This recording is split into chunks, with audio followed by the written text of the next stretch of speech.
এতদিন মা আমাদের পাশে ছিল, আজকে মাকে বিসর্জন দিচ্ছেন, সেই অনুভূতিটা যদি আজকে আজকে আমাদের কষ্টের দিন, 5টা দিন আমরা খুব আনন্দ করে কাটিয়েছি। আজকে মাকে ডুবাতে হবে, এই জন্য আমাদের খুব কষ্ট লাগছে, কিন্তু আবার আনন্দেরও বিষয় যে আমরা আর একটা বছর পর আবার আমরা মাকে ফিরে পাবো। মা আবার আনন্দ নিয়ে আমাদের মাঝে আসবেন। আচ্ছা, মায়ের কাছে কি চেয়েছেন?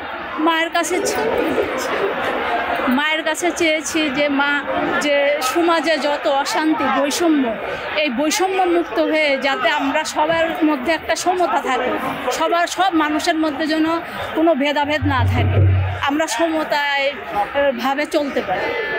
এই কয়দিন এই 4 দিন আমার খুব ভালো লেগেছে। আমি এই পূজার জন্য পুরা বছর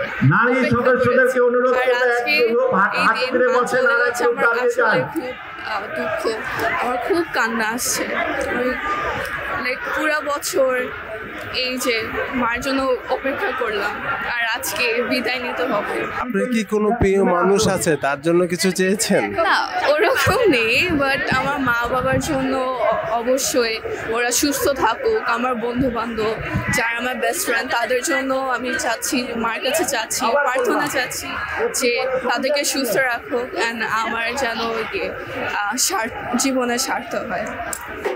আমার কর্মক্ষেত্র আছে, আমি একটা কমিউনিকেশন এজেন্সিতে কাজ করি, ওটাই আমার প্রধান কাজ। আর থিয়েটারটা হচ্ছে আমার প্যাশন, মঞ্চে সারাক্ষণই আছে।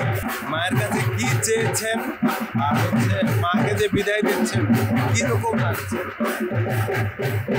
যে কোনো উৎসবে, আনন্দে বা সম্প্রীতির আয়োজনে একটাই প্রার্থনা থাকে, শান্তি।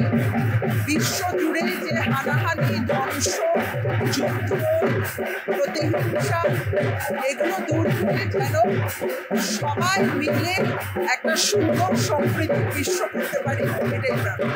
মাকে তো আজকে আপনাদের বিসর্জন দিচ্ছেন, তো মানে আপনাদের কিরকম লাগতেছে বা কতটা খারাপ লাগছে?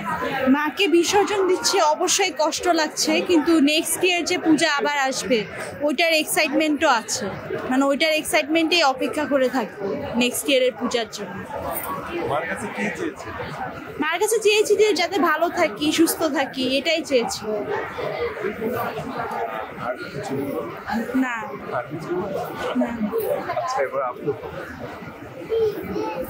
সেম, আমার খালি একটাই লাইন আজকে, ধর্ম যার যার কিন্তু উৎসব সবার। সবাই ভালোই চায় অবভিয়াসলি, যে নিজেরা যেন ভালো থাকে, লং লাইফ, দ্য ইউজুয়াল।